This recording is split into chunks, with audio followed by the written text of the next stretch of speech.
أعوذ بالله من الشيطان الرجيم. بسم الله الرحمن الرحيم. رب اشرح لي صدري ويسر لي أمري واحلل عقدة من لساني يفقهوا قولي. رب زدنی علما. السلام علیکم ورحمۃ اللہ وبرکاتہ. کیسے میرے سارے سسٹرز؟ امید ہے کہ اللہ آپ سب کو خیر اور عافیت سے ہی رکھے، آمین یا رب العالمین. تو الحمدللہ ہم نے حدیث نمبر 17 تک مکمل کر لیا. اللہ ہی کا کرم ہے، شکر ہے الحمدللہ. تو ہم آج حدیث نمبر 18 دیکھیں گے انشاءاللہ. بسم اللہ الرحمن الرحیم. لِكُلِّ دَاءٍ دَوَاءٌ. ہر بیماری کا علاج ہے. کیا ہے حدیث نمبر 18؟ لِكُلِّ دَاءٍ دَوَاءٌ، یعنی ہر مرض کا کوئی نہ کوئی علاج ہے. یہ صحیح بخاری کی حدیث ہے الحمدللہ. تو سورہ اسراء میں اللہ سبحانہ وتعالیٰ فرماتے ہیں، بسم اللہ الرحمن الرحیم، وَنُنَزِّلُ مِنَ الْقُرْآنِ مَا هُوَ شِفَاءٌ وَرَحْمَةٌ لِلْمُؤْمِنِينَ. اس کا یہ ترجمہ ہے، اور ہم قرآن میں سے وہ چیز نازل کرتے ہیں جو مومنین کے لیے شفا اور رحمت ہے.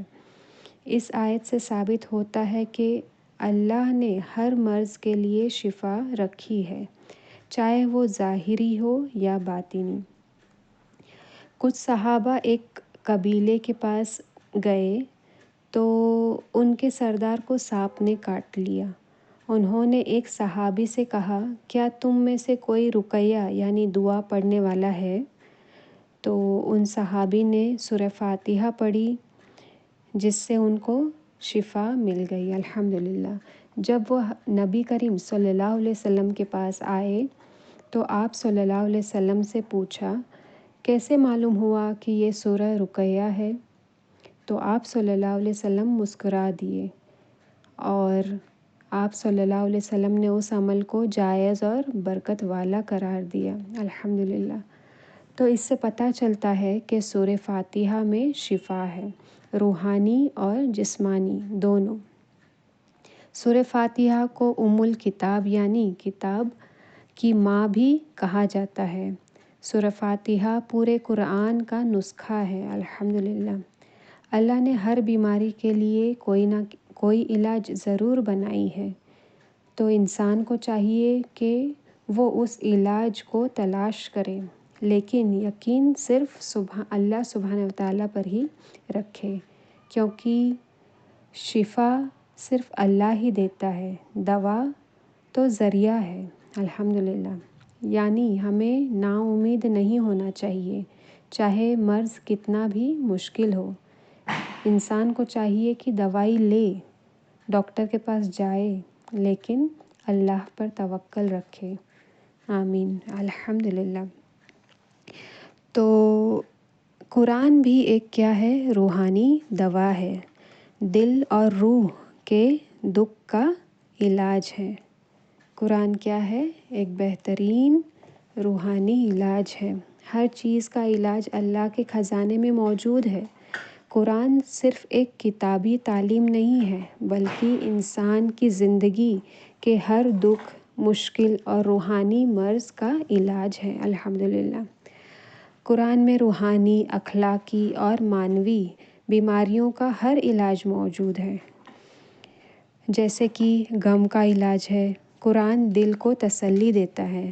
گناہوں کا علاج ہے، توبہ اور اللہ کی رحمت کی طرف بلاتا ہے الحمدللہ. ظلم اور نفرت کا علاج ہے، انسانی اور محبت کا پیغام دیتا ہے. جسمانی اور روحانی بے چینی کا علاج بھی قرآن ہی سے ملتا ہے الحمدللہ. قرآن کی تلاوت اور اس پر عمل کرنے سے سکون ملتا ہے.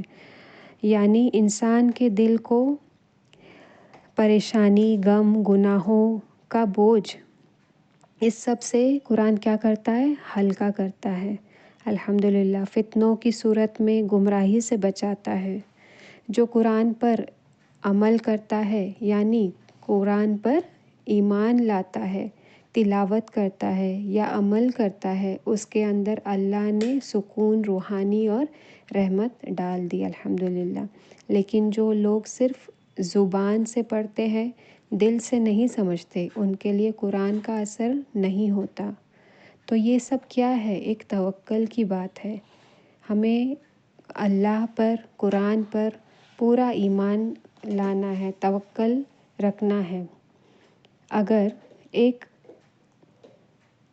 انسان ڈاکٹر کے پاس جاتا ہے، اس کے سر میں درد ہے اور اس ڈاکٹر نے ایک دوائی لکھ کر دی، تو کیا ہم جو دوائی ہے اس کو سر پر باندھتے ہیں اور سر پہ باندھنے سے سر درد ختم ہو جاتا ہے؟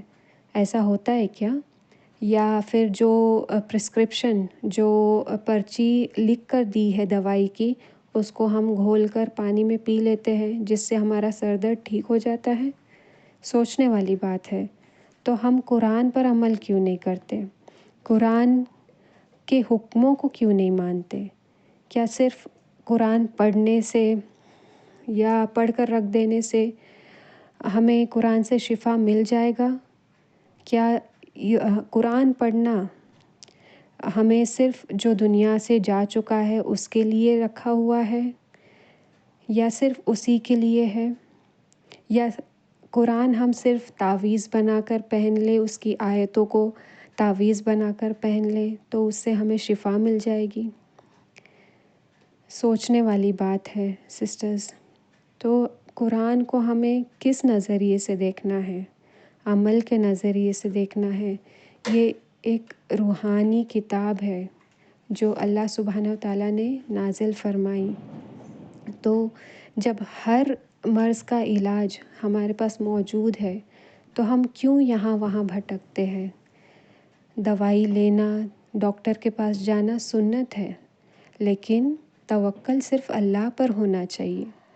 اگر کوئی بیماری آتی ہے تو ہمیں کیا اللہ پہلے یاد آتا ہے یا ہمیں ڈاکٹر یاد آتا ہے؟ سوچئے۔ تو ہم سب سے پہلے ڈاکٹر کے پاس ہی بھاگتے ہیں۔ تو ہمیں سب سے پہلے کیا کرنا ہے؟ جب کوئی بیماری آ بھی گئی تو ہمیں یہ توکل ہونا چاہیے کہ جو بھی بیماری ہے، یہ سب بیماری بے شک اللہ ہی کی طرف سے ہے، تو شفا دینے والا اللہ ہی ہے۔ جب اس طریقے کا توکل رہے گا تو بے شک شفا بھی اللہ ہی دے گا انشاءاللہ۔ تو امید کرتی ہوں کہ اس حدیث کا چھوٹا سا تفسیر میں نے آپ کے دل تک پہنچائی ہوں گی انشاءاللہ۔